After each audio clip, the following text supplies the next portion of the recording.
Hello friends, programming language सीखने की इस चैनल में आज से हम लोग एक नया लर्निंग सीरीज स्टार्ट कर रहे हैं। आज से हम लोग जावा पढ़ने वाले हैं।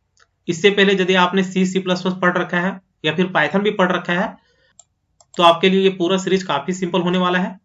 लेकिन यदि आपको नहीं भी आता है और आप प्रोग्रामिंग लैंग्वेज सीखना चाहते हो तो आप जावा लैंग्वेज से भी स्टार्ट कर सकते हो। लेकिन यदि आप बिल्कुल बेसिक से स्टार्ट करना चाहते हो तो आप इसी चैनल के प्लेलिस्ट में विजिट कर सकते हो, जहां पे आपको सी प्लस प्लस या फिर पाइथन से रिलेटेड वीडियोस मिलेंगे। तो आप विजिट करके लर्न कर सकते हो। साथ ही में आपको डिस्क्रिप्शन बॉक्स में भी लिंक मिल जाएगा, तो वहां से भी आप विजिट कर सकते हो। तो यदि जावा लैंग्वेज की बात की जाए तो ये एक हाई लेवल लैंग्वेज है। हाई लेवल लैंग्वेज का सिंपल मीनिंग ये होता है कि एक ऐसा लैंग्वेज जो ह्यूमन अंडरस्टैंड करता हो या फिर कोई प्रोग्रामर अंडरस्टैंड करता हो। लो लेवल लैंग्वेज क्या होता है? ऐसा लैंग्वेज जो मशीन अंडरस्टैंड करता हो। तो 0101 के फॉर्म में जो भी डेटा होता है वो मशीन अंडरस्टैंड करता है, लेकिन ह्यूमन को अंडरस्टैंड करने के लिए जो प्रोग्राम बनाया जाता है वो बेसिकली आज के टाइम पे हाई लेवल लैंग्वेज होता है। तो जावा भी क्या है? एक हाई लेवल लैंग्वेज है। ये ऊप्स कॉन्सेप्ट पे बेस है। सी प्लस प्लस या फिर पाइथन यदि आपने पढ़ा होगा तो वहां पे भी ये कॉन्सेप्ट था।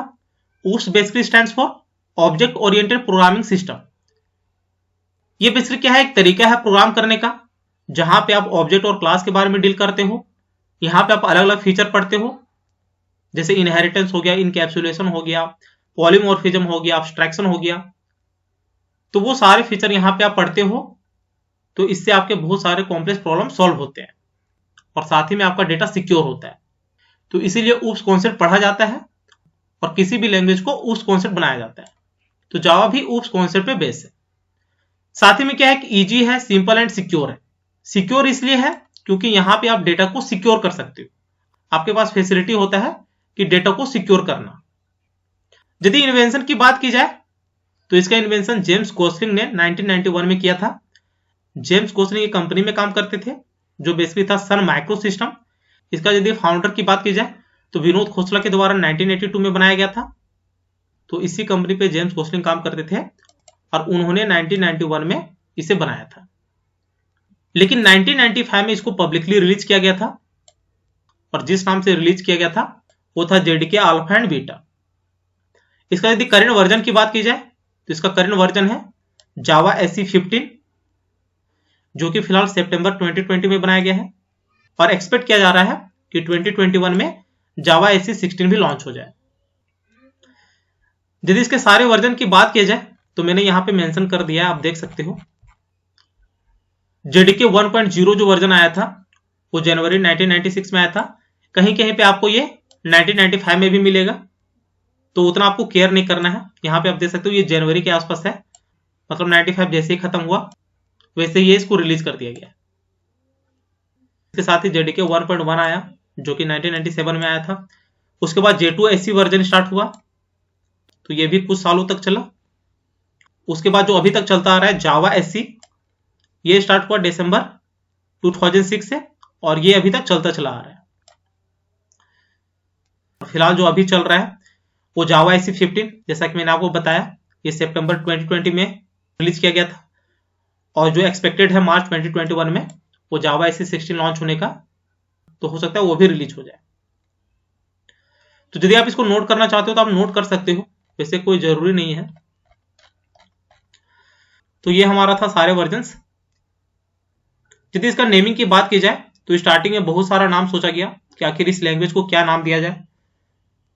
तो जेम्स गोसलिंग और उसके टीम ने बहुत सारे नाम सजेस्ट किए, फॉर एग्जांपल ग्रीन टॉक, ऑक, सिल्क, DNA, जॉल्ट, रेवोल्यूशनरी। तो ऐसे बहुत सारे नाम सोचा गया, लेकिन फाइनली वो ओक से सेटिस्फाई हुए। ओक बेसिकली क्या है? एक काइंड ऑफ ट्री है जो बहुत सारे कंट्रीज का नेशनल ट्री है। फॉर एग्जांपल USA हो गया, फ्रांस हो गया, जर्मनी हो गया, जिसका बेसिकली सिंबल होता है स्ट्रेंथ। तो इसलिए वो सोचे कि क्यों ना इसका नाम ओक रखा जाए और स्टार्टिंग में इसका नाम ओक रख भी दिया गया, लेकिन ओक के नाम से ऑलरेडी कोई कंपनी रजिस्टर्ड था, इसीलिए इसको हटा दिया गया और फाइनली इसका नाम जावा रखा गया। जावा क्या है? जावा बेसिकली एक आइलैंड है इंडोनेशिया का, जहां पे फर्स्ट टाइम कॉफी प्रोड्यूस किया गया था, तो इसलिए जावा नाम यूनिक लगा और इस लैंग्वेज का नाम ओक से हटा के जावा रख दिया गया।